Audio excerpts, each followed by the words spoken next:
أعوذ بالله من الشيطان الرجيم فيومئذ وقعت الواقعة وانشقت السماء فهي يومئذ واهية والملك على أرجائها ويحمل عرش ربك فوقهم يومئذ ثمانية يومئذ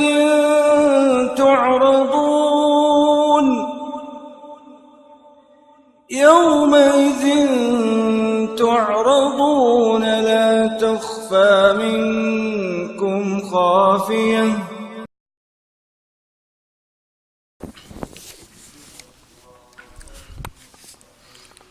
Ini sekarang masuk ke kaidah yang ketiga ya, kalau nggak salah. Pak Sidi masuk kemarin.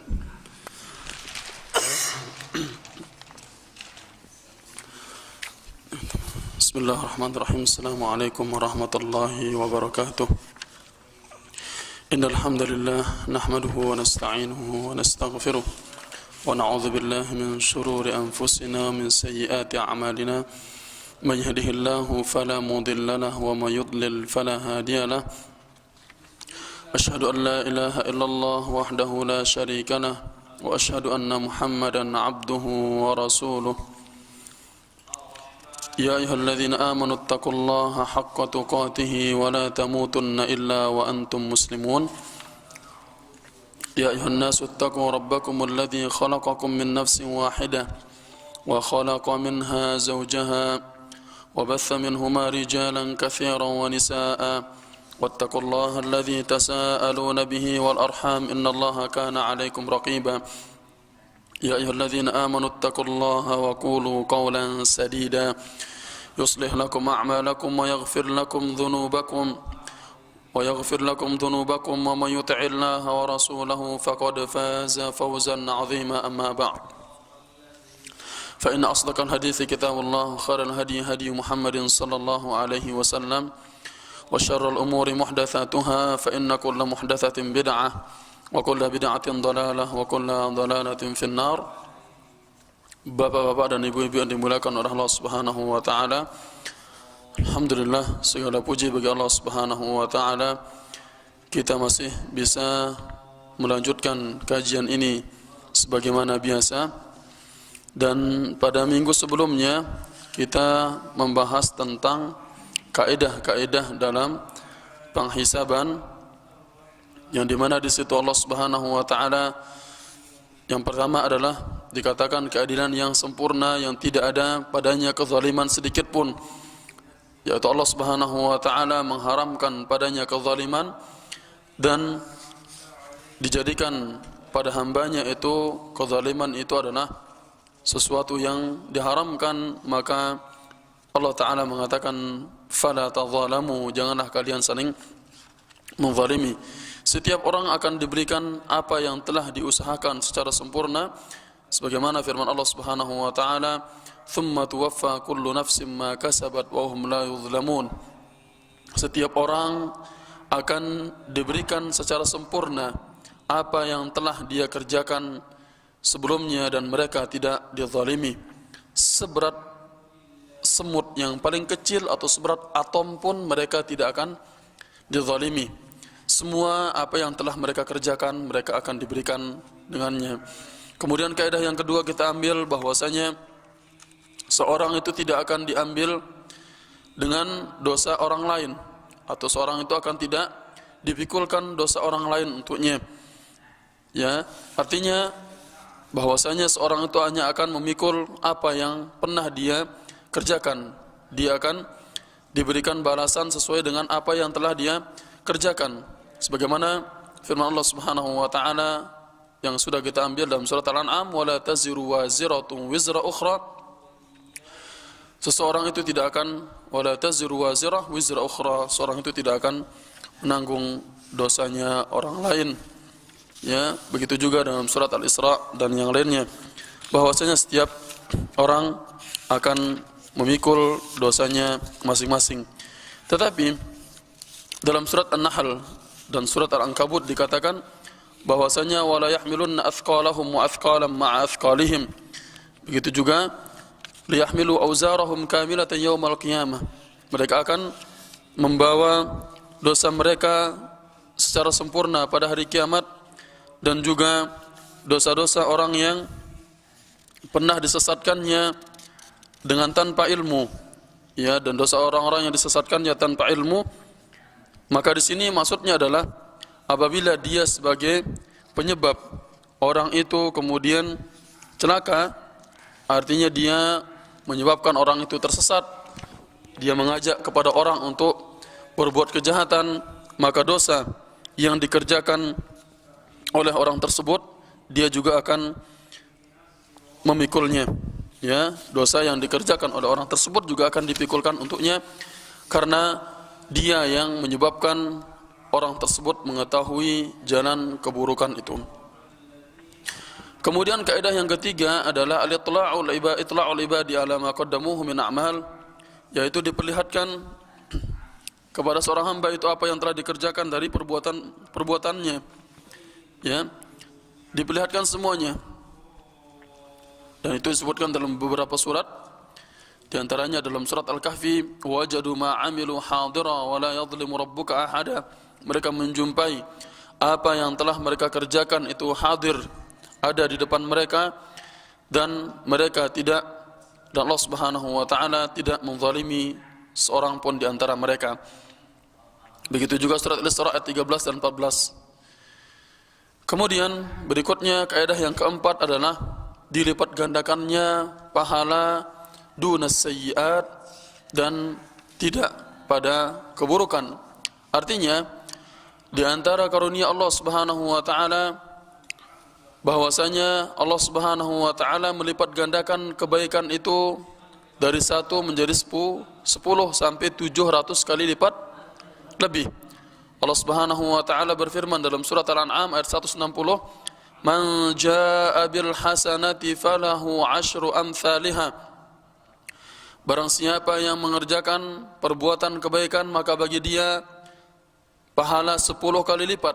Adapun keburukan, wa man jaa'a bis sayyi'ati fala yujza illa mithlaha wa hum la yuzlamun. Barang siapa yang datang dengan keburukan, maka dia tidak akan diberikan dilipat gandakan dosanya tersebut kecuali apa yang pernah dikerjakan. Kalau 1 dikerjakan, yang dicatat 1, ya, dan mereka tidak zalimi. Halaman 224. Ini masih kita mengulang pelajaran yang lama, ya. Kemudian kaidah yang kelima, halaman 225, yaitu di iqamatis syuhud. Saksi-saksi itu didatangkan. Saksi-saksi itu akan didatangkan. Di antara kesimpulan saksi-saksi di sini yang pernah kita bahas sebelumnya, bahwasanya bumi ini akan menjadi saksi atas perbuatan seseorang. Ya, bumi ini akan menjadi saksi atas perbuatan seseorang yang dikerjakan di atasnya, sebagaimana firman Allah dalam surat Az-Zalzalah, yauma idzin tuhadditsu akhbaraha. Maka pada hari itu bumi itu akan memberitakan, ya, tuhaddits, akan bicara, memberitakan dengan apa yang ada padanya. Yang orang-orang melakukan perbuatan keburukan ataupun kebaikan, bumi itu akan berbicara nanti pada hari kiamat. Berikutnya adalah malaikat itu akan menjadi saksi bagi seseorang.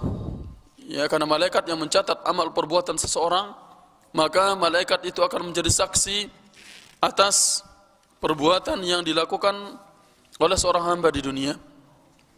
Berikutnya yang menjadi saksi lagi adalah apa? Rasul juga akan menjadi saksi bahwasanya mereka telah menyampaikan seluruh risalah dari Allah Subhanahu wa taala. Mereka telah menyampaikannya. Kemudian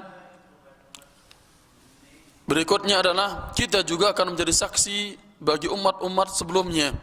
Ketika umat-umat sebelumnya mereka mendustakan bahwasanya Rasul telah datang kepada mereka menyampaikan kebenaran. Ya. Kemudian juga pendengaran, penglihatan akan berbicara pada hari kiamat. Ya, pendengaran seseorang akan berbicara, penglihatan akan berbicara. Berikutnya juga tangan, kaki seseorang akan berbicara. Sebagaimana disebutkan dalam surat Yasin, ya, dan ini panjang kita jelaskan sebelumnya tentang masalah ini. Allah berfirman dalam surat Yasin ayat yang ke-65, "Al-yawma nakhtimu ala afwahihim wa tukallimuna aydihim wa tashhadu arjuluhum bima kanu yaksibun." Maka pada hari ini nakhtimu ala afwahihim, kami mengunci mati mulut-mulut mereka. Wa tukallimuna aydihim, dan yang berbicara adalah tangan mereka. Wa tashhadu arjuluhum bima kanu yaksibun, dan kaki-kaki mereka juga menjadi saksi atas apa yang telah mereka kerjakan.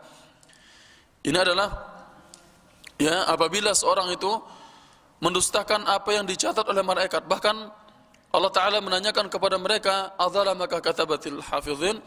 Apakah, ya, para malaikatku yang menjaga itu menzalimi kamu? Ya, bahkan dia juga mengatakan, "Ya Allah, aku tidak pernah melaksanakan itu." Ya, itu tidak ada yang aku kata, ya, itu tidak ada yang aku kerjakan. Maka kemudian dikunci mati mulutnya. Ya, maka dikunci mati mulutnya, kemudian badan-badannya berbicara. Bahkan dalam surat Fussilat itu akan berbicara, akan jadi saksi pendengaran, penglihatan dan kulit-kulit mereka. Kulitnya juga berbicara. Bahkan mereka mengatakan kepada kulit mereka, "Wa qalu li juludihim lima syahidtum alaina." Mereka mengatakan kepada kulit mereka, "Kenapa kalian menjadi saksi atas perbuatan kami?" Kulitnya mengatakan, "Allah Ta'ala yang menyebabkan kami bisa berbicara, sebagaimana Dia menyebabkan segala sesuatu bisa berbicara. Dan Dia yang telah menciptakan kalian yang pertama kali, dan kepada Dia kalian kembali." Nah, ini adalah kaidah dalam penghisaban yang Allah Subhanahu wa Ta'ala tidak menzalimi siapapun dari hambanya. Jadi seorang itu tidak akan disiksa, dia tidak pernah berbuat ini, tidak pernah berbuat kejahatan, kemudian dicatat di situ ternyata dia berbuat kejahatan. Tidak akan ada. Keadilan Allah Subhanahu wa Ta'ala sempurna. Kemudian Allah Subhanahu wa Ta'ala menjelaskan juga bahwasanya pada hari itu dikunci mati mulut-mulut mereka, artinya bahwasanya tidak ada jalan kebohongan pada waktu itu, tidak ada kecurangan lagi pada waktu itu. Sekarang kita masuk lanjutan dari poin yang sebelumnya, yaitu al-umurul lati yus'alu anhal ibad, perkara-perkara yang ditanya padanya seorang hamba. Ya, perkara-perkara yang ditanya padanya seorang hamba.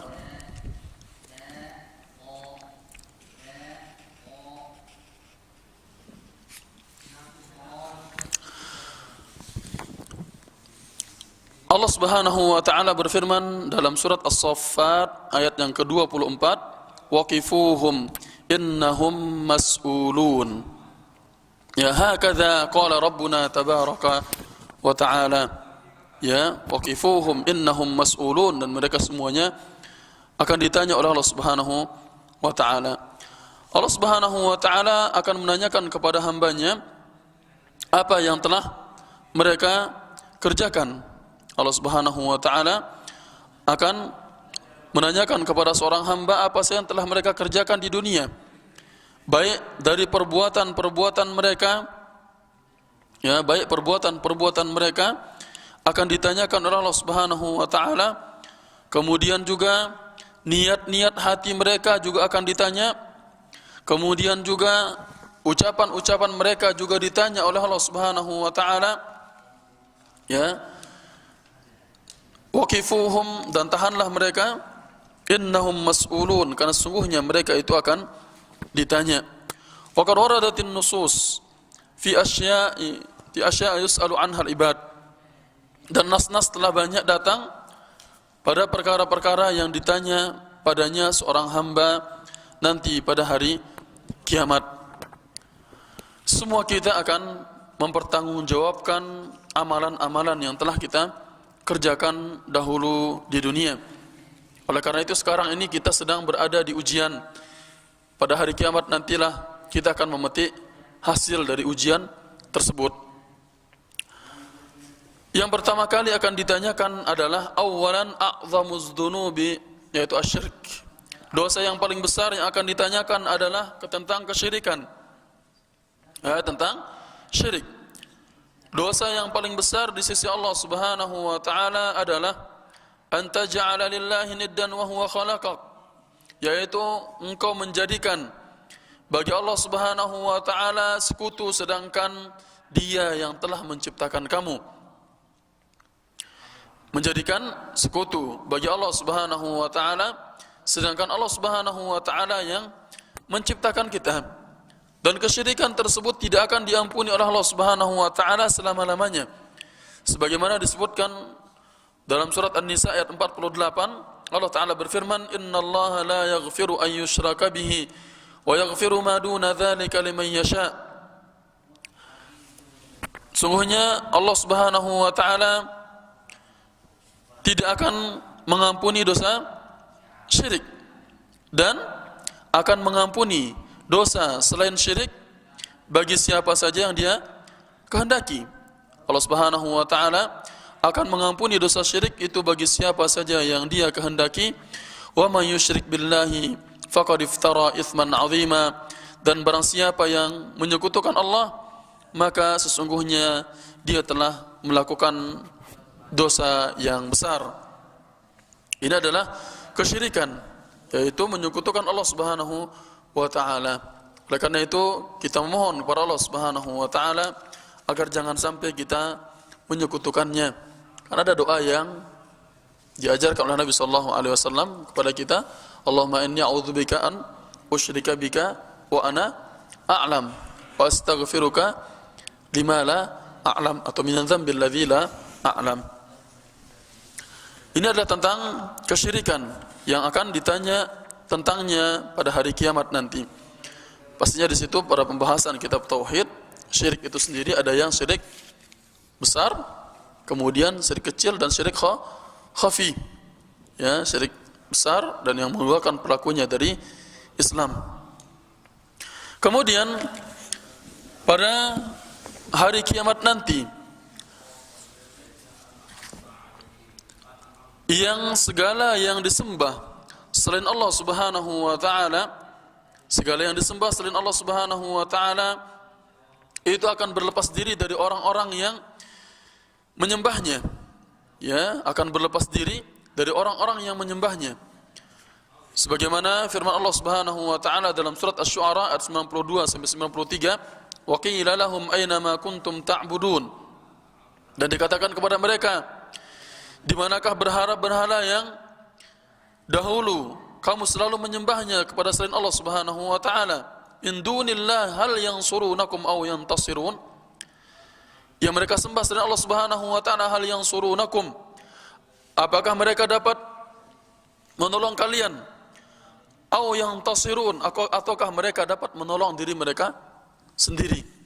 Jadi orang-orang yang menyembah kepada patung, orang-orang yang menyembah kepada berhala, itu semuanya akan diminta pertanggungjawaban kepada Allah Subhanahu wa taala. Allah Subhanahu wa taala juga berfirman dalam surat Al-Qasas ayat yang ke-72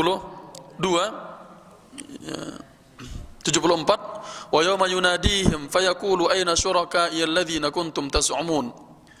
Manakala pada hari itu Allah Subhanahu wa taala yunadihim, memanggil mereka, ya, dipanggil, diseru mereka, fayaqulu, kemudian mereka mengatakan, aina syuraka'i alladzina kuntum tas'umun, di manakah syuraka'iya, sekutu-sekutuku, atau yang kalian jadikan sesembahan kepada selain aku, alladzina kuntum tas'umun, yang kalian dahulu menyangka mereka adalah sebagai saingan kepada Allah Subhanahu wa taala. Ini adalah mereka akan semuanya diminta pertanggungjawaban. Kemudian wa yus'alul ladzina kanu yadhbahuna li ghairillah, dan mereka juga akan ditanya kepada orang-orang yang beribadah kepada selain Allah Subhanahu wa taala dengan menyembelih hewan kurban. atau mendekatkan diri dengan penyembelihan kepada selain Allah Subhanahu wa taala. Sebagaimana kaman yadhbahu taqarruban ilal asnam, sebagaimana orang-orang yang menyembelih untuk mendekatkan diri kepada patung-patung, awil kubur, atau juga kepada kuburan-kuburan, atau apapun juga yang mereka lakukan kepada selain Allah Subhanahu wa taala. Seperti misalnya juga mereka menyembelih untuk mendatangkan jin. Ya, jin itu akan mau berkhidmat kepada mereka apabila mereka itu mau berkorban untuk jin tersebut, baik dengan mendatangkan ayam jago kemudian dipotong tanpa bismillah, darahnya dipercikkan pada suatu tempat, kemudian daging dari ayam itu diperintahkan dibuang pada suatu tempat yang memang mereka inginkan oleh jin-jin tersebut. Itu adalah bentuk-bentuk kesyirikan. Ya, itu adalah bentuk-bentuk kesyirikan. Sebagaimana firman Allah Subhanahu wa taala dalam surat An-Nahl ayat yang ke-56, wa yaj'aluna lima la ya'lamuna nasiban mimma razaqnakum, dan mereka sediakan untuk berhala-berhala yang mereka tidak mengetahui kekuasaannya satu bagian dari rezeki yang telah kami berikan kepada mereka. Ya, padahal Allah Ta'ala memberikan mereka rezeki, diberikan bagian untuk berhala-berhalanya. Tallahi la tus'alunna amma kuntum taftarun. Demi Allah, kalian benar-benar akan ditanya tentang apa yang pernah kalian dulu taftarun, yang kalian telah buat-buat atau ada-adakan. Ini semua kalian akan ditanyakan. Banyak kita lihat orang-orang yang memberikan sesajian kepada pohon, padahal pohon itu sendiri yang berbuah, malah buahnya dikasih pohon lagi. Waliyadzubillah, ini adalah bentuk kejahilan yang orang-orang banyak lakukan. Sesajian yang mereka berikan kepada penunggu suatu tempat yang diyakini di situ, ataupun kepada suatu tempat yang memang dianggap itu adalah dapat memberikan manfaat atau menjauhkan mudarat, itu akan diminta pertanggungjawaban semuanya oleh Allah Subhanahu wa taala. Kemudian mereka juga akan diminta tentang antakdzibihim lirrusul, tentang kedustaan mereka terhadap rasul yang Allah Subhanahu wa taala utuskan kepada mereka. Sebagaimana firman Allah Subhanahu wa taala, wa yauma yunadihim, dan ingatlah pada suatu hari Allah Subhanahu wa taala memanggil mereka, fayaqul, dengan berkata, madza ajabtumul mursalin, ya, dengan apa kalian menjawab rasul yang diutus kepada kalian, atau apa jawaban kalian kepada rasul yang telah diutus kepada mereka, kepada kalian.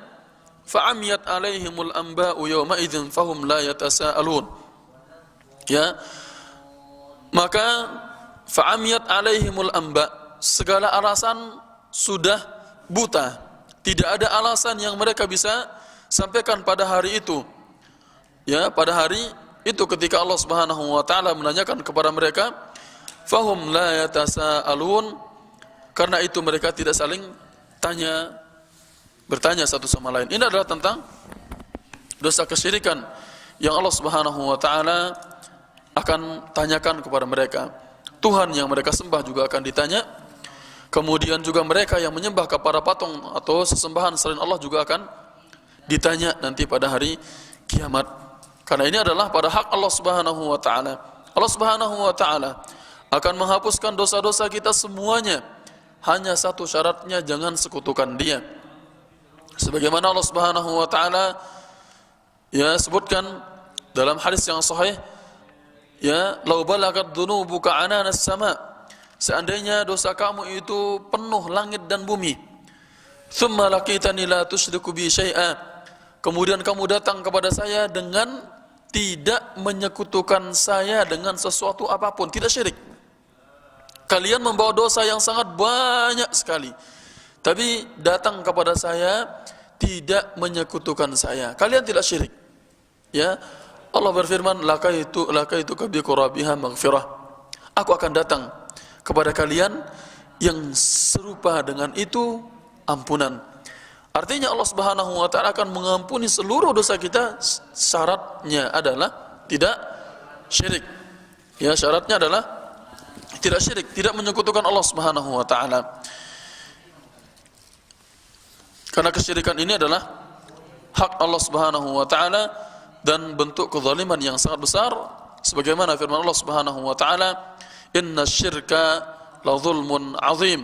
Sesungguhnya kesyirikan itu adalah kezaliman yang sangat besar. Ya, kezaliman yang sangat besar.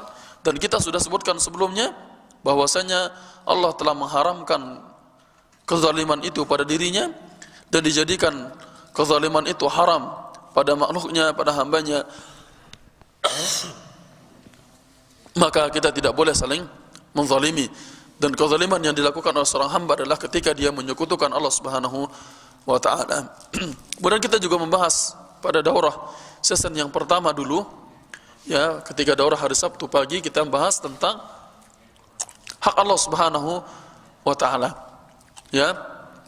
Apa hak Allah Subhanahu wa taala atas hambanya dan apa hak hamba atas Allah Subhanahu wa taala.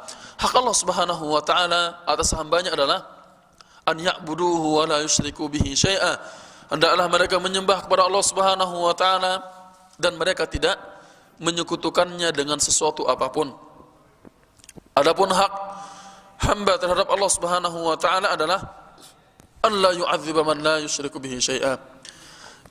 Dia tidak akan menyiksa orang yang tidak menyekutukannya dengan sesuatu apapun. Oleh karena itu, sebagaimana yang kita ketahui bahwasanya syirik ini adalah perbuatan yang sangat berat di sisi Allah Subhanahu wa taala, maka sebisa mungkin untuk kita menjauhinya. Ya, apapun bentuk kesyirikan tersebut, kita berusaha untuk menjauhinya. Allah Subhanahu wa taala yang telah memberikan kita rezeki, maka kita bersyukur kepada Allah Subhanahu wa taala. Allah Subhanahu wa taala yang telah memberikan kita kesehatan, gunakan kesehatan itu untuk beribadah kepada Dia. Ini adalah bagian yang pertama yang Allah Subhanahu wa taala akan tanyakan. Kemudian yang kedua yang akan ditanyakan juga adalah tentang amma amilahu fid dunya. Apa saja yang pernah dia kerjakan di dunia. Apa saja yang telah dikerjakan di dunia akan ditanyakan pada hari kiamat nanti. Dan ini sudah pasti, karena di dunia ini adalah tempat kita atau ladang kita untuk mengerjakan amal saleh, maka pada hari kiamat adalah tempat kita untuk ditanya tentang amalan-amalan tersebut.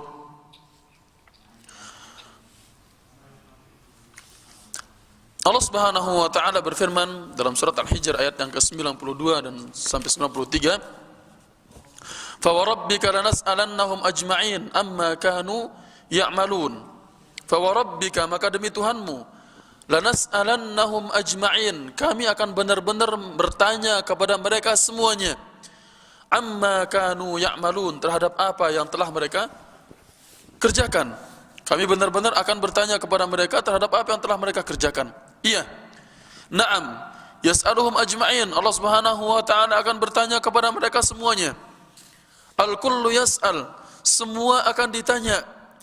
Al-ghani, orang kaya akan ditanya.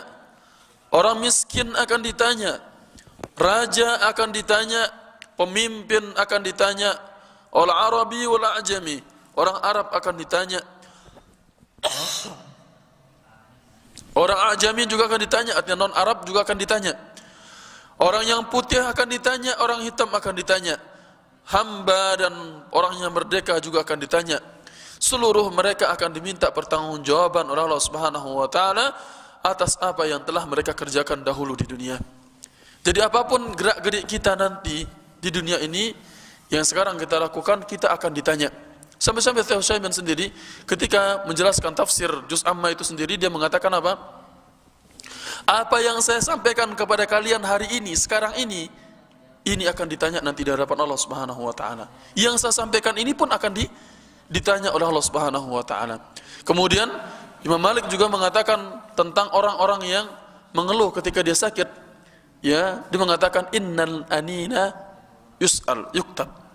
Sesungguhnya anin, rintihannya orang yang sakit juga akan ditanya, dicatat dan akan ditanya. Rintihannya orang sakit, misalnya ketika kakinya ketusuk jarum misalnya, kemudian atau kakinya sakit dia mengeluh, aduh sakit kali ini semua, dan dia mengeluh, itu akan ditanya oleh Allah Subhanahu wa taala. Itu semuanya akan ditanya. Oleh karena itu gerak-gerik yang kita lakukan di dunia ini akan ditanya semuanya. Ya, perbuatan-perbuatan kita akan ditanya semuanya. Bal yus'alur rusulu an aqwamihim. Bahkan rasul-rasul juga akan ditanya tentang kaum-kaum mereka. Ya, para rasul juga akan ditanya tentang kaum mereka. Wa yus'alul aqwamu an rusulihim. Kaum-kaum juga akan ditanya tentang rasul-rasul mereka. Ya, itu semua bisa dilihat dalam tafsir surat Al-Baqarah juz yang kedua, ketika dikatakan wa kadzalika ja'alnakum ummatan wasata. Lupa ayat yang keberapa itu. Wa kadzalika ja'alnakum ummatan wasata liyakuna ar-rasul 'alaikum syahida wa yakuna ar-rasul 'alaikum syahida. Itu surat yang keberapa itu, surat Al-Baqarah, bahwasanya Allah Subhanahu wa taala menjadikan bagi kalian itu adalah umat yang pertengahan, ya, agar Rasul itu menjadi saksi atas segala yang kalian pernah kerjakan dahulu. Dari Rasul itu akan menjadi saksi atas apa yang pernah kita kerjakan. Itu ayat yang 142. Wa kadzalika ja'alnakum ummatan wasata litakunu syuhada'a 'alan nasi wa yakuna ar-rasulu 'alaikum syahida wa ma ja'alna, sampai seterusnya. Ini ayat yang ini bisa dilihat dalam tafsirnya, baik tafsir Ibnu Katsir dan yang lainnya, bahwasanya kita semua ini akan menjadi saksi atas umat-umat terdahulu, dan rasul-rasul juga akan menjadi saksi atas kita semua, ya. Dan di sini para rasul itu akan didustakan oleh kaumnya, dan umatnya Nabi Muhammad lah yang menjadi saksi untuk mereka. Dan ketika itu ditanya mereka, apakah kalian telah menyampaikan apa yang aku telah perintahkan? Para nabi itu mengatakan, kami telah menyampaikannya. Ketika ditanya kaumnya, apakah benar mereka telah menyampaikan apa yang saya perintahkan? Ya, mereka kaumnya malah mengatakan, tidak pernah datang kepada kami ma'atana min nadhir. Tidak ada seorang pemberi peringatan yang datang kepada kami. Enggak ada. Mereka mengatakan tidak ada yang datang memberi peringatan kepada kami. Kemudian Rasul yang mengaku mengatakan kami sudah menyampaikannya, yaitu hadis itu disebutkan tentang kisahnya Nabi Nuh. Kemudian siapa saksinya? Kalau kamu telah menyampaikan, buktinya siapa? Kemudian Rasul itu akan mengatakan Muhammadun wa qaumuhu, Muhammad dan kaumnya. Rasul itu akan ditanya, umatnya pun akan ditanya. Ya. Ini semuanya karena untuk menegakkan hujjah, artinya kenapa masih ada di antara mereka yang sesat? Apakah tidak ada yang beri peringatan kepada mereka? Allah Subhanahu wa taala juga menyebutkan tentang mereka dalam surat Al-A'raf ayat 6 sampai 9. Falanas'alanna alladhina ursila ilaihim wa lanas'alanna al-mursalin. Falanas'alanna alladhina ursila ilaihim, maka sungguh kami benar-benar akan bertanya kepada umat-umat yang telah diutuskan rasul-rasul kepada mereka. Wa lanas'alanna al-mursalin, dan kami benar-benar akan bertanya kepada para rasul tersebut. Falanaqussanna 'alaihim bi'ilmin wa ma kunna ghaibin. Kemudian sungguhnya kami akan falanaqussanna 'alaihim bi'ilmin. Kami akan benar-benar ceritakan kepada mereka rasul-rasul dan umat-umat tersebut, kan mereka akan ditanya. Maka Allah berfirman, kami akan benar-benar ceritakan kepada mereka rasul dan umat-umat tersebut bi'ilmin, berdasarkan pengetahuan yang meliputi apa saja yang telah mereka kerjakan dahulu. Wa ma kunna ghaibin, dan sebenar-benarnya kami itu tidak, ya, ghaibin, tidaklah kami hilang dari mereka. Ya, artinya kami selalu mendengar, melihat dan mengetahui apa yang mereka kerjakan. Wa ma kunna ghaibin. Kami tidak gaib dari mereka. Gaib artinya tidak hadir. Artinya dia selalu ada. Allah Subhanahu wa taala selalu ada mengawasi perbuatan mereka. Kemudian Allah Subhanahu wa taala menyebutkan wal waznu yauma idzinil haqq, dan perhitungan atau timbangan pada hari itu adalah benar adanya. Faman thaqulat mawazinuhu faulaika humul muflihun. Barang siapa yang thaqulat mawazinuhu, berat amal timbangannya, faulaika humul muflihun, maka mereka adalah orang-orang yang beruntung.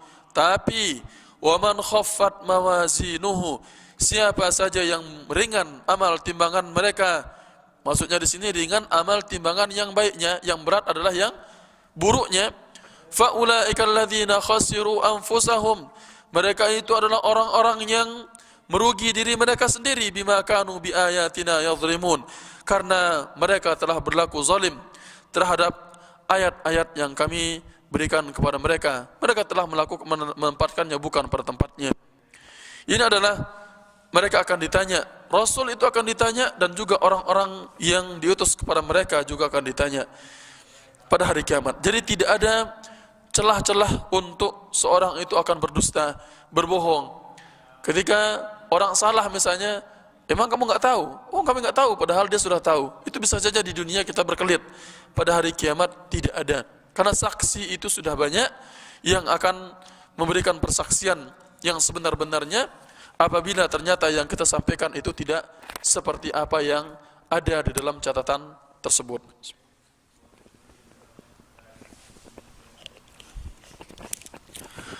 Rasulullah SAW juga bersabda dalam hadis yang diriwayatkan oleh Imam At-Tirmidzi, la tazulu qadama 'abdin yaumal qiyamati hatta yus'alu an arba'. Tidak akan bergeser kedua kaki seorang hamba pada hari kiamat sampai dia ditanya tentang 4 perkara. Ya, sampai ditanya tentang 4 perkara.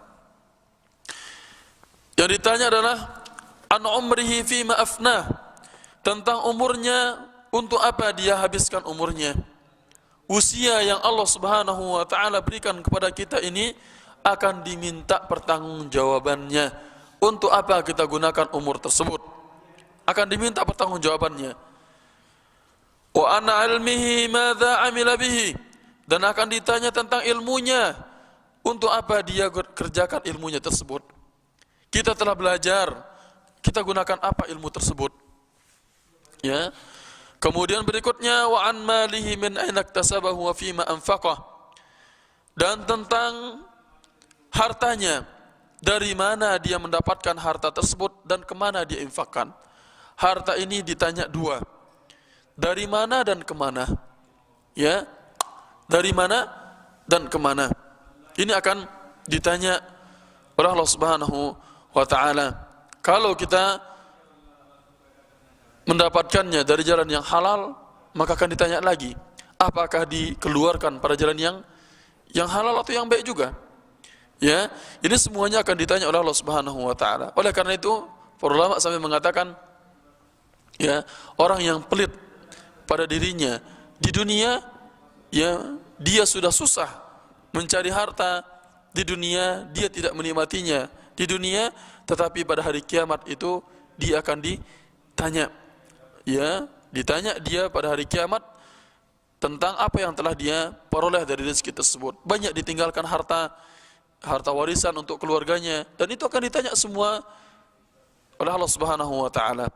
Kemudian yang keempat adalah wa an jismihi fima ablah, dan tentang badannya, untuk apa dia gunakan badannya tersebut. Ya, badannya tersebut untuk apa dia gunakan.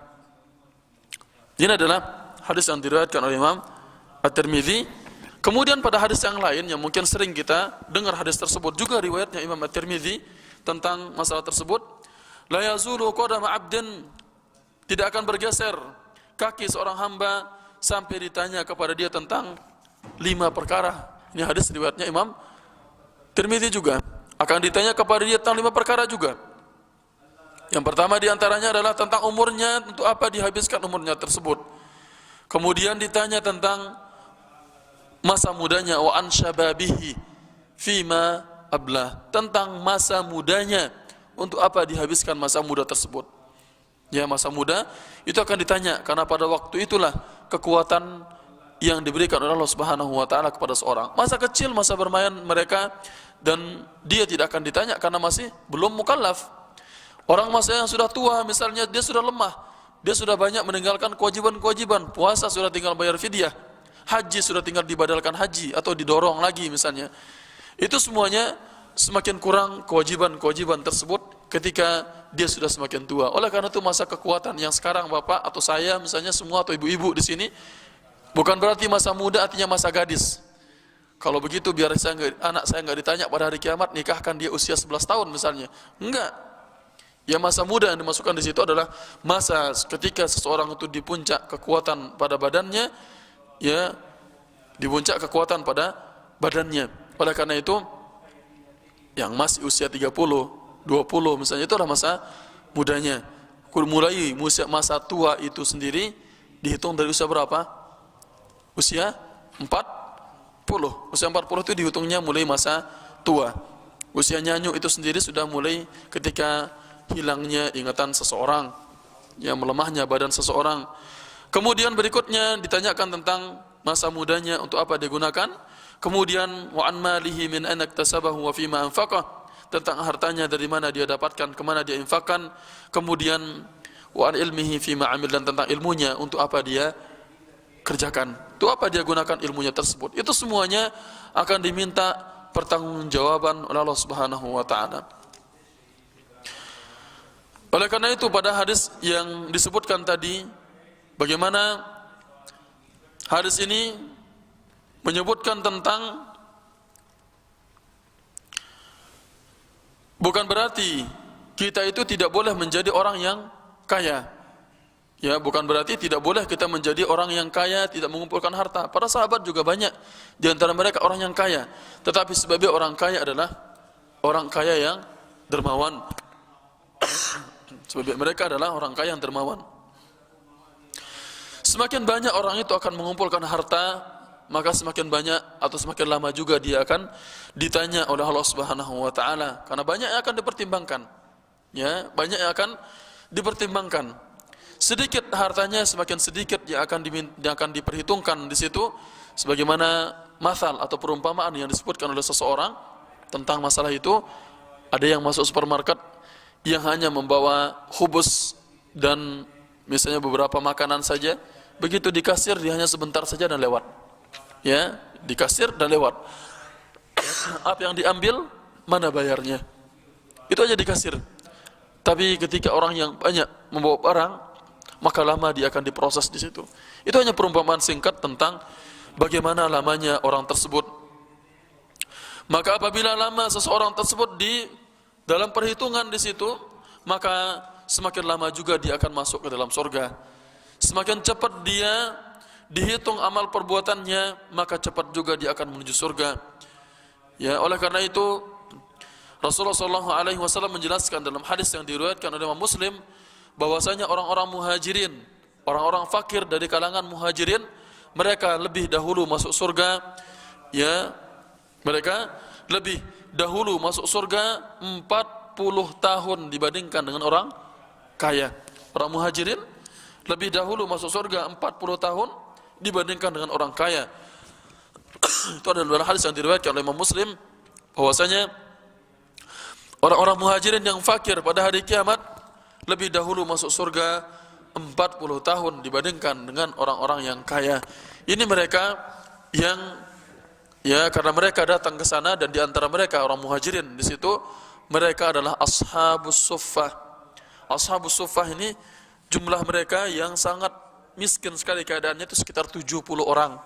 Ya, 70 orang ashabus suffah bisa dilihat dalam, ya, Riyadhus Shalihin tentang kisah mereka, yang mereka tidak memiliki makanan, mereka tidak membawa baju kecuali apa yang dibawa di badan mereka. Misalnya ada Mus'ab bin Umair dan yang lainnya. Itu mereka yang tinggal hanya di masjid, tidak mereka memiliki rumah. Ya, mereka meninggalkan seluruh harta mereka untuk menyelamatkan agamanya. Kalau sekarang selamatkan harta walaupun agama yang dikorbankan. Kalau dulu para sahabat korbankan harta dan menyelamatkan agama mereka. Ini adalah tentang apa yang telah dilakukan oleh seorang akan diminta pertanggungjawaban oleh Allah Subhanahu wa taala nanti. Ya, apa saja yang dia lakukan akan diminta pertanggungjawaban. Semoga Allah Subhanahu wa taala menyelamatkan kita. Semoga Allah Subhanahu wa taala mempercepat urusan kita nanti pada hari kiamat. Dan jangan pernah kita lupa semua doa yang kita bahas pada minggu sebelumnya, yaitu Rasulullah banyak membaca doa Allahumma hasibni hisaban yasira. Ya Allah, hisablah aku dengan hisaban yang mudah. Itu sudah kita bahas pada pembahasan sebelumnya tentang bagaimana seseorang akan dihisab. Itu yang punya buku ada pada halaman 217. Itu riwayatnya Imam Ahmad dengan sanad yang sahih. Rasulullah SAW sering membaca doa Allahumma hasibni hisaban yasira. Ya Allah, hisablah aku dengan hisaban yang mudah, agar urusan kita dipermudah oleh Allah Subhanahu wa taala. Halaman 217 itu doanya di situ. Jangan sampai kita mengumpulkan harta yang banyak, kemudian di sisi Allah Subhanahu wa taala nanti kita akan lama dipertimbangkan. Kemudian ini adalah amalan-amalan yang kita kerjakan di dunia. Semuanya akan diminta pertanggungjawaban. Intinya adalah secara umumnya seluruh amal yang kita lakukan, seluruhnya, ucapan, perbuatan, ya, atau niat kita juga akan diminta pertanggungjawaban oleh Allah Subhanahu wa taala. Yang ketiga di antara yang akan ditanya nanti pada hari kiamat adalah yus'alu 'anin na'imil ladzi tamatta'a bihi. Ditanya tentang kenikmatan yang orang itu bersenang-senang dengannya. Ya, ditanya tentang kenikmatan yang orang-orang itu mereka akan ditanya tentang kenikmatan yang dia bersenang-senang dengannya. Al-buyutu al-wasi'ah, ya, rumah-rumah yang luas yang kita tempati sekarang di dunia akan ditanya. Ya, yang tinggal di rumah yang luas bukan berarti yang tinggal di rumah yang kecil, itu yang sempit, tidak akan ditanya. Itu juga kenikmatan. Wasayyaratil farihah, mobil-mobil yang megah. Wal masyarib wal mata'imul ladzidzah, makanan-makanan dan minuman-minuman yang enak juga akan ditanya pada hari kiamat. Al-libasun na'im, pakaian-pakaian yang lembut, yang enak juga akan ditanya pada hari kiamat.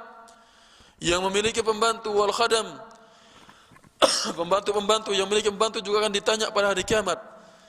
Ya, syabi'al butun, begitu juga tentang kenyangnya perut juga akan ditanya pada hari kiamat. Air yang sejuk juga akan ditanya pada hari kiamat. Wa dhilalul masakin, dan juga ya, naungan-naungan dari rumah-rumah juga akan ditanya. Ya, wa'tidalul khulq, akhlak yang mulia juga akan ditanya. Itu semuanya adalah kenikmatan. Waladzatin naum, tenangnya ketika kita tidur juga akan ditanya. Kemudian sampai-sampai minumnya seseorang dari minuman madu pun akan ditanya. Semua yang kita lakukan di dunia tentang kenikmatan-kenikmatan ini akan ditanya oleh Allah Subhanahu wa taala. Kenikmatan yang Allah Subhanahu wa taala berikan kepada kita tidak bisa terhingga jumlahnya. Ya, kenikmatan yang Allah taala berikan itu tidak terhingga jumlahnya. Allah Subhanahu wa taala berfirman dalam surat Ibrahim, wa in ta'uddu ni'matallahi la tuhsuha. Apabila kalian hendak ingin ngitung nikmat Allah Subhanahu wa taala yang diberikan kepada kalian, kalian itu tidak akan dapat menghitungnya. Nikmat yang banyak yang Allah taala berikan kepada kita ini tidak akan pernah bisa kita menghitungnya. Mata kita gunakan untuk melihat. Sampai Rasulullah mengatakan nikmat yang paling besar yang diberikan oleh Allah Subhanahu wa taala kepada seorang adalah pada matanya. Mata seseorang ini kita bisa melihat, ini nikmat. Kita bisa mencium bau, nikmat. Ya. Ada orang yang tidak bisa melihat. Kita bisa mencium bau, ada orang tidak bisa mencium. Ya. Nikmat semuanya. Kita bisa berjalan, itu nikmat. Semuanya adalah nikmat yang Allah Subhanahu wa taala berikan. Sampai-sampai pada badan kita ini semua nikmat semua. Mafasil, yaitu persendian-persendian ini adalah nikmat yang Allah taala berikan kepada manusia. Ya, kullu sulama minan nas, dikatakan sulama minan nas berarti jumlah dari persendian seseorang itu sekitar 360 persendian yang diminta sedekah dari setiap persendian tersebut. ya setiap hari terbitnya matahari, ya kullu yaumin tatlu'u fihi syams, kemudian mencukupi dari semuanya itu adalah 2 rakaat dari salat duha. Ini nikmat. Bagaimana kalau seandainya persendian ini tidak bisa berfungsi, tangan kita lurus seperti ini? Bagaimana kita akan bisa membuat kue bagi ibu-ibu? Ya, bapak-bapak bagaimana akan menyetir atau memegang pulpen menulis kalau seandainya persendian ini tidak bisa? Bagaimana kalau seandainya lutut kita itu lurus, tidak bisa bengkok? Bagaimana kita duduk? Ya, ini semuanya adalah nikmatnya Allah Subhanahu wa taala, tapi sayang, nikmat itu selalu buta pada mata seseorang. Mereka lupakan kenikmatan tersebut. Ya, kenikmatan tersebut mereka lupakan. Allah Ta'ala berfirman, "Tsumma latus'alunna yawma idzin 'anil na'im." Kemudian, ya, kalian pasti akan ditanya pada hari itu tentang nikmat yang kalian bermegah-megahan padanya di dunia itu. Ya, akan ditanya tentang nikmat yang kalian bermegah-megahan padanya di dunia. Ini adalah nikmat yang Allah Subhanahu wa taala akan tanyakan. Rasulullah sallallahu alaihi wasallam bersabda, "Inna awwalu ma yas'alul 'abdu anhu yaumal qiyamati minan na'imi an yuqala lahu." Di antara yang ditanya kepada seseorang nanti pada hari kiamat dari kenikmatan tersebut adalah dikatakan kepada mereka, "Alam nusihha laka jismak?"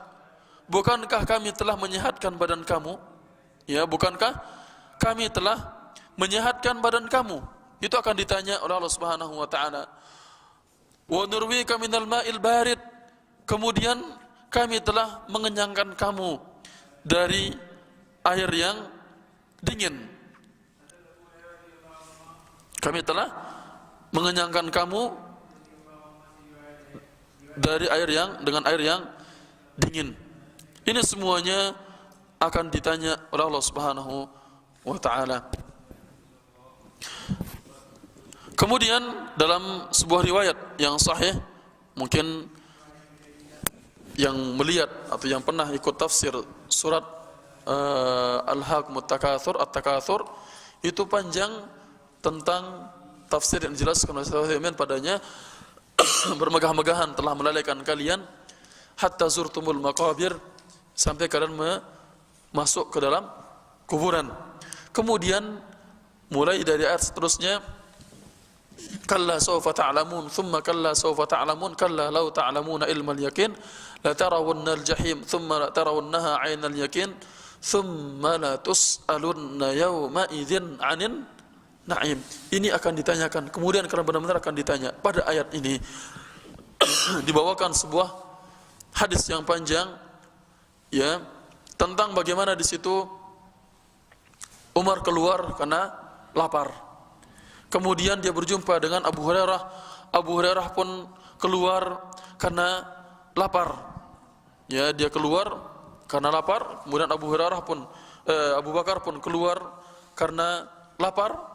Kemudian Rasulullah sallallahu alaihi wasallam bertanya kepada mereka berdua, "Ma akhrajakuma min baitikuma?" Apa yang menyebabkan kalian berdua keluar dari rumah kalian? Ya, apa yang menyebabkan kalian berdua keluar dari rumah kalian? Kemudian mereka mengatakan, "Ya Rasulullah, yang menyebabkan kami keluar adalah al-ju', itu karena kami lapar. Kami keluar karena kami lapar." Kemudian Rasulullah pun mengatakan, ya, ini hadisnya riwayat Imam Muslim. Setelah dia berjumpa dengan Abu Bakar dan Umar,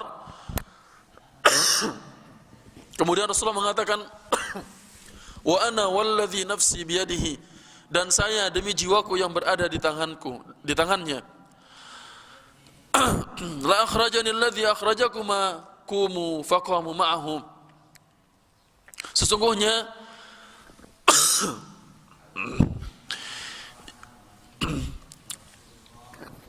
lapar juga yang menyebabkan aku keluar, sebagaimana kalian berdua keluar karena lapar tersebut. Kemudian bangunlah kalian. Kemudian dia berdua bangun bersama Nabi sallallahu alaihi wasallam. Fa ata rajulan minal ansar. Kemudian Rasulullah sallallahu alaihi wasallam datang ke rumahnya salah seorang Ansar. Ya, dia datang ke rumah salah seorang Ansar. Salah seorang dari kaum Ansar. Kemudian itu adalah Abu Haytham bin At-Tayhan namanya. Dia adalah Abu Haytham bin At-Tayhan. Tetapi ternyata orang Ansar itu tidak ada di rumah. Manakala dia datang ke rumahnya orang Ansar tersebut, Rasulullah sallallahu alaihi wasallam hanya menjumpai istrinya. Falamma ra'athu al-mar'ah, manakala istrinya Abu Haytham tersebut melihat Rasulullah sallallahu alaihi wasallam, dia mengatakan marhaban wa ahlan, selamat datang bagi kalian. Faqala laha Rasulullah sallallahu alaihi wasallam, Rasulullah bertanya kepada dia. Rasulullah bertanya kepada dia, "Aina fulan?" Di mana si fulan? Di mana suaminya maksudnya? Qala dhahaba yasta'dhibu lana minal ma'. Dia pergi untuk mengambil air yang yasta'dzib, air yang tawar, air yang sejuk untuk kami. Kemudian idja'al ansari, kemudian orang Ansar itu datang. Fanadhara ila Rasulullah sallallahu alaihi wasallam wa sahibaihi. Dia kemudian melihat kepada Rasulullah sallallahu alaihi wasallam dan kedua sahabatnya. Ya, dia melihat Rasulullah dan kedua sahabatnya. Thumma qala alhamdulillah ma ahadun yawman akrama adiyafan minni. Tidak ada, dia mengatakan segala puji bagi Allah, tidak ada seorang pun pada hari ini yang lebih mulia tamunya daripada saya. Karena dia mendapatkan Rasulullah, Abu Bakar dan Umar datang ke rumah dia. Itu sebuah kemuliaan. Seperti kita seandainya ada Bapak Presiden datang di tempat kita duduk saja, wah, saya didatangin Pak Presiden ke rumah saya. Itu kemuliaan misalnya. Atau ada Pak Kepala Desa saja datang, Pak Kepala Desa datang ke rumah saya misalnya. Ini Rasulullah SAW dan Abu Bakar, Umar datang kepada rumahnya. Ya, dia sangat senang sekali. Faqala fantalaka faja'ahum bi'adhkin fihi busrun wa tamrun wa rutabun. Faqala kulu min hadhi wa akhadhal buddiyah. Ya. Kemudian dia mengambil satu tandan daripada kurma. Kemudian ada di antaranya yang masih muda, ada juga yang sudah matang kurma tersebut. Ya, ada yang masih yang muda, ada yang sudah matang, dan ada yang benar-benar matang betul. Ketika kita mengambil kurma itu kan Bapak sering dikasih itu, ada di antaranya yang pangkal-pangkalnya masih muda, ada yang sudah matang, ada yang benar-benar matang, kadang-kadang digerak-gerakkan udah jatuh. Ada yang sudah matang betul. Kemudian begitu dia berikan hal tersebut kepada Rasulullah SAW dan kedua sahabatnya, kemudian dikatakan kulu, ya, kemudian makanlah ini, sambil dia mengambil pisau. Kemudian ya, setelah dia mengambil satu tandan kurma tersebut, kulu hadhihi wa akhadhal mudiyah. Faqala lahu Rasulullah SAW, iyyaka wal hulub, fadhabaha lahum wa fa'aqalu minasyad. Ya, kemudian disiapkan juga air susu dari kambing tersebut. Kemudian kambingnya juga disembelih untuk Nabi dan Abu Bakar dan Umar. Fa'akalu minasyati, kemudian mereka makan kambingnya. Subhanallah, itu adalah mulianya orang Arab. Ya, artinya kita dalam memberikan tamu, berikan yang terbaik. Disembelihkan kambing. Wa min dzalikal izki wa syaribu falamma anshabi'u. Ya, mereka makan kenyang semuanya. Kemudian manakala mereka kenyang, warau, artinya manakala mereka kenyang dan juga mereka sudah rawau. Apa bahasa kita itu? Rawau artinya ketika minum itu bahasa kita apa? Sendawa, ya. Sendawa artinya kenyang ketika minum air itu. Qala Rasulullah sallallahu alaihi wasallam li Abu Bakar wa Umar. Abu Bakar, Rasulullah SAW kemudian mengatakan kepada Abu Bakar dan Umar, ya, kemudian beliau mengatakan kepada dia, ya, kemudian Rasulullah mengatakan kepada Abu Bakar dan Umar, walladzi nafsi biyadihi. Ini setelah mereka minum air susu kambing tersebut, kemudian dia makan kambingnya, tapi di situ Rasulullah melarang dia untuk menyembelih kambing yang ada air susunya, disembelih dari yang lainnya. Ya, Rasulullah melarang dia menyembelih dari air kambing, dari kambing yang memiliki susu. Ya kawal hulub, ya, dilarang dia menyembelih air kambing yang memiliki susu. Kemudian Rasulullah bersumpah, "Walladzi nafsi biyadihi, demi jiwaku yang berada di tangannya, la tus'alunna an hadzal na'imi yaumal qiyamah." Demi Allah yang berada, demi jiwaku yang berada di tangannya, kalian benar-benar akan ditanya tentang nikmat ini pada hari kiamat. Kalian akan benar-benar ditanya tentang ini pada hari kiamat. Akhrajakum min buyutikumul ju'. Kalian telah dikeluarkan dari rumah kalian karena lapar. Thumma lam tarji'u hatta asabakum hadzal na'im. Kemudian kalian tidak pulang sampai kalian mendapatkan nikmat ini. Ya, kalian akan pulang, kalian tidak pulang sampai kalian mendapatkan nikmat ini. Ya, ini adalah kata Rasulullah SAW kepada Abu Bakar dan Umar. Dalam riwayat yang lain dikatakan, ya,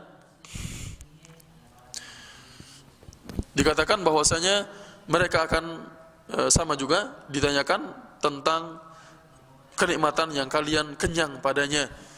Jadi apapun yang kita lakukan di dunia ini, kita makan yang kita makan juga akan ditanya. Kita minum, minuman yang kita minum pun akan ditanya oleh Allah Subhanahu wa taala pada hari kiamat. Ini adalah sebuah kenikmatan yang sangat besar yang Allah Subhanahu wa taala berikan kepada seorang hamba. Ya. Oleh karena itu, apabila seorang sudah diberikan kesehatan pada badannya, ya, diberikan kesehatan pada badannya, kemudian dimudahkan urusannya, kemudian dia memiliki makanan yang dia makan pada hari itu, maka Rasulullah mengatakan apa? Dia telah diberikan dunia dan seisinya. Itu subhanallah. Itu apabila seorang sudah diberikan makanan yang dia makan pada hari itu. Ini semuanya akan ditanya oleh Allah Subhanahu wa taala. Wala yanbaghi lil abdi ayatakra syai'an minan na'im. Dan tidak pantas bagi seseorang untuk meremehkan nikmat itu sekecil apapun. Tidak pantas bagi dia untuk meremehkannya. Dalam satu riwayat, ya, diriwayatkan oleh Imam Ahmad Syakir dengan sanad yang sahih, salah seorang bertanya kepada Abdullah bin Amr. Ya, salah seorang bertanya kepada Abdullah bin Amr, faqala, dia mengatakan, "Alasna min fuqara'il muhajirin?" Bukankah kita ini termasuk dari orang-orang fakir dari kalangan muhajirin? Faqala Abdullah mengatakan, "Alaka imra'atun ta'wi ilaiha?" Bukankah kamu punya istri yang kamu kembali kepadanya? Kamu kan punya istri. Dia mengatakan, "Ya, kami punya istri." Qala alaka maskanun taskunuhu? Bukankah kamu telah punya tempat tinggal yang kamu tempati? Ya, kamu kan punya tempat tinggal yang kamu tempati di situ. Dia mengatakan, "Iya." Ya, kalau begitu kamu menjadi seperti orang kaya. Fa anta minal aghniya, maka kamu termasuk orang yang kaya. Qala fa inna li khadiman. Orang itu bertanya mengatakan, "Aku juga punya pembantu." Qala fa anta minal muluk. Kalau gitu kamu seperti raja. Kalau gitu kamu seperti raja. Maka tidak pantas bagi seorang untuk meremehkan nikmat yang Allah Subhanahu wa taala berikan kepada kita sekecil apapun nikmat tersebut. Karena nikmat itu akan ditanya oleh Allah Subhanahu wa taala. Kenikmatan yang ditanya itu diantaranya lagi adalah kenikmatan kenyang, kenikmatan tempat tinggal, kenikmatan air yang kita minum, badan yang kita diberikan kepadanya dengan sehat, semuanya akan ditanya. Ya, dan itu perkataannya Sa'id bin Jubair yang mengatakan sampai-sampai madu, ya, hatta surbatal asl, sampai madu pun akan ditanya. Ya, sampai minum madu pun akan ditanya. Imam Mujahid mengatakan juga ditanya tentang semua kelezatan di dunia. Imam Hasan Al-Basri juga mengatakan termasuk kenikmatan makan siang, makan malam pun akan ditanya. Ya, yang lain mengatakan termasuk kenikmatan makan madu dan roti pun akan ditanya. Kenikmatan badan, pendengaran, penglihatan yang sehat pun akan ditanya. Itu disebutkan dalam tafsir Ibnu Katsir tentang masalah tersebut, yaitu tafsir dari surat At-Takatsur, "Tsumma la tus'alunna yawma idzin 'anin na'im." Dan kenikmatan tersebut berbeda-beda, masing-masing orang berbeda-beda. Ya, masing-masing seorang berbeda-beda. Ada kebutuhan yang primer dan ada kebutuhan yang sekunder, artinya kebutuhan yang keperluan yang dia sangat perlukan, Ya kalau kita yang primer itu adalah sandang, pangan, dan papan ya. Sandang itu apa Pak? Sandang itu apa? Pakaian. Pangan? Makanan. Papan? Tempat tinggal. Itu kebutuhan atau keperluan yang primer yang perlu dimiliki oleh seseorang. Dan itu adalah keperluan dari yang sekunder itu atau yang tidak primer itu masing-masing orang berbeda-beda. Ya. Suatu masa dengan masa yang lain berbeda-beda. Kalau sekarang orang memerlukan adanya mobil, apakah pada zamannya sahabat itu mereka memerlukan mobil? Tidak. Itu berbeda masanya, berbeda yang mereka perlukan. Sampai dikatakan harta yang paling mulia, kendaraan yang paling baik itu juga yang mereka tunggangi pada waktu itu adalah dikatakan kendaraan atau harta yang paling baik yang mereka miliki adalah unta merah. Kalau sekarang apakah unta merah yang paling berharga? Mungkin ibu-ibu harta yang paling senangnya adalah emas misalnya. Ini semuanya berbeda-beda. Setiap tempat berbeda-beda ya. Itu keperluan primer dan sekunder ini berbeda-beda. Ada yang memerlukan di situ sepeda, sangat dia perlukan. Ya, mungkin dia tidak memerlukan motor, tapi yang dia perlukan adalah sepeda. Ada yang memerlukan kuda karena dia tinggal di gunung. Dia tidak bisa pakai sepeda apalagi motor. Dia hanya perlukan kuda untuk membawa barangnya. Masing-masing tempat berbeda-beda, masing-masing negara juga berbeda-beda. Satu negara dengan negara yang lain, suatu masa dengan masa yang lain, ya, dan orang dengan orang yang lain tidak sama keperluannya, ya, tidak sama keperluannya. Ini adalah keperluan tersebut akan ditanya pada hari kiamat. Kenikmatan-kenikmatan ini, ya, benar-benar kita akan ditanya. Oleh karena itu gunakanlah nikmat ini dengan sebaik-baiknya. Janganlah kita lalai dan janganlah kita kufur terhadap nikmat yang Allah Subhanahu wa taala berikan kepada kita. Sebagian orang tidak menyadari kenikmatan yang besar yang diberikan oleh Allah Subhanahu wa taala kepada dia, ya, padahal dia sudah diberikan makanan, dia sudah bisa minum, dia bisa memiliki rumah, dia punya istri dan anak-anak, ya, dia mengira bahwasanya yang namanya kenikmatan itu harus punya istana. Ya, orang mengira aku belum diberikan kenikmatan.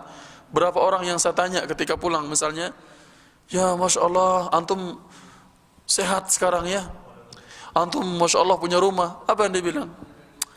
Ini masih kita sengsara hidup ini. Padahal rumah sudah punya, ya, dia bisa makan setiap hari. Anak istri dia ada, masih juga mengatakan, aku juga termasuk orang yang fakir miskin di sini. Ini adalah tidak mensyukuri nikmat yang Allah Taala berikan. Dia memikir bahwasanya yang namanya nikmat itu punya mobil yang banyak, ya, punya perusahaan yang besar, kemudian punya istana-istana dan taman-taman yang luas. Dia berpikir itulah yang namanya kenikmatan. Ya. Oleh karena itu, ketika Amr bin As yang ditanya tadi tentang orang tersebut, maka beliau mengatakan, engkau itu adalah termasuk orang yang kaya. Dan ketika dia mengatakan, saya punya pembantu, maka engkau adalah raja. Dan hadis itu diriwayatkan oleh Imam Muslim. Ya. Kemudian dalam riwayat Imam Bukhari, di antara kenikmatan yang Allah Subhanahu wa taala akan tanyakan pada hari kiamat adalah nikmatani maghbudun fiha katsirun minan nas. Dua nikmat yang banyak orang tertipu dengannya di dunia ini adalah as-sihhatu wal faragh, nikmat sehat dan nikmat waktu luang. Ya, nikmat sehat dan nikmat waktu luang itu adalah nikmat yang orang-orang banyak tertipu dengannya. Artinya, ketika orang itu diberikan kesehatan, dia lalai. Baru ketika sakit, dia berharap seandainya aku begini dan begitu. Ketika diberikan waktu luang, dia sia-siakan waktu tersebut. Ya, begitu dia sibuk, aku sudah tidak bisa lagi melaksanakan sholat ini dan itu. Oleh karena itu, ya, syukuri nikmat yang Allah Subhanahu wa taala berikan kepada kita dengan menggunakannya pada ketaatan kepada Allah Subhanahu wa taala. Kemudian pernah kita bahas satu hadis yang panjang yang diriwayatkan oleh Imam Ahmad tentang masalah tersebut, yaitu la ba'sa bil ghina, ya, liman ittaqa. Tidak masalah bagi orang itu kaya, tak masalah orang itu kaya, tapi selama dia menjadi orang yang bertakwa, dia bertakwa pada harta yang dia miliki.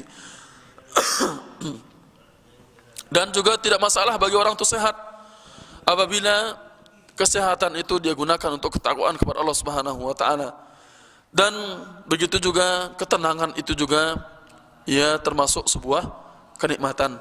Ketenangan yang diberikan oleh Allah Subhanahu wa taala kepada seseorang juga termasuk sebuah kenikmatan yang Allah Subhanahu wa taala berikan. Bahkan dalam khutbah imam di sini ya beberapa bulan yang lalu, saya nggak tahu bulan berapa ya, pernah dia khutbah yang isi khutbahnya adalah tentang nikmat keamanan. Nikmat keamanan yang kita tinggal di community ini pun akan ditanya.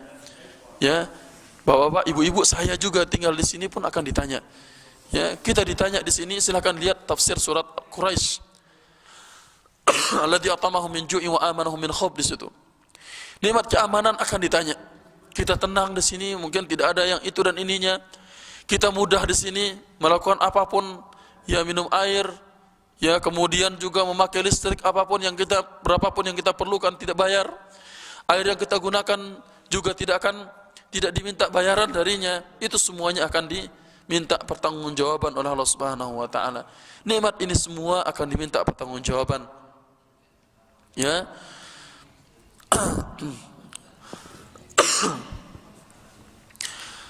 Kemudian di antara kenikmatan yang akan ditanya oleh Allah Subhanahu wa taala bagi seorang hamba pada hari kiamat dalam hadis yang diriwayatkan oleh Imam Muslim dari Abu Hurairah radhiyallahu anhu, Allah Subhanahu wa taala bertanya kepada seorang hamba, "Wahai fulan, tidakkah aku telah memuliakan kamu?" Ya. Menjadikanmu seorang pemimpin. Aku telah menikahkan kamu. Aku telah tundukkan kuda dan unta kepada kamu. Artinya kuda dan unta itu dijadikan jinak, dia bisa tenang di situ. Kemudian hamba itu mengatakan, ya, dan dibiarkan dia menjadi pemimpin dan menduduki jabatan. Allah Subhanahu wa taala bertanya kepada dia tentang kedudukan yang Allah telah berikan. Maka seorang hamba itu mengatakan, "Benar ya Allah." Allah pun mengatakan kepada dia, "Apakah engkau mengira bahwasanya engkau itu akan menemuiku?" Artinya, apakah engkau mengira bahwasanya engkau akan berjumpa denganku, akan diminta pertanggungjawaban tentang apa yang telah aku berikan kepada engkau di dunia? Dia mengatakan bahwasanya tidak ya Allah. Allah Subhanahu wa taala kemudian mengatakan kepada hamba tersebut, "Sesungguhnya aku telah melupakanmu sebagaimana engkau telah melupakanku." Artinya kenikmatan yang diberikan kepada dia dahulu di dunia, dia lupa nikmat tersebut, dia akan dibertanggungjawabkan di hadapan Allah Subhanahu wa taala. Ya, Allah Subhanahu wa taala melupakan mereka. Nasullaha fanasiyahum, mereka lupa kepada Allah, maka Allah pun lupa kepada mereka. Artinya mereka akan diazab oleh Allah Subhanahu wa taala. Dan seterusnya. Ini hadisnya panjang dan insyaallah kita bahas pada sambungan kenikmatan ini pada Senin yang akan datang, pertemuan berikutnya. Ini adalah di antara kenikmatan yang Allah Subhanahu wa taala akan tanyakan kepada kita. Semua kenikmatan kesehatan, kita tinggal dengan tenang dengan anak istri kita, semua itu akan diminta pertanggungjawabannya oleh Allah Subhanahu wa taala. Lanjutan hadis ini insyaallah saya akan bahas pada Senin yang akan datang. Kemudian kita akan ambil juga yang diantara yang akan ditanya pada hari kiamat nanti adalah tentang pendengaran, penglihatan, hati. Kemudian orang yang pertama kali dihisab pada hari kiamat adalah umatnya Nabi Muhammad. Yang pertama kali diputuskan pada hari kiamat adalah harta. Ini pembahasan minggu depan, Senin depan. Kemudian bagaimana keadaan seorang hamba ketika diputuskan perkara mereka di situ, dan juga apa saja yang akan bermanfaat bagi seseorang ketika dia sudah meninggal dunia. Ini semua insyaallah mudah-mudahan kita bisa bahas pada pertemuan Senin yang akan datang.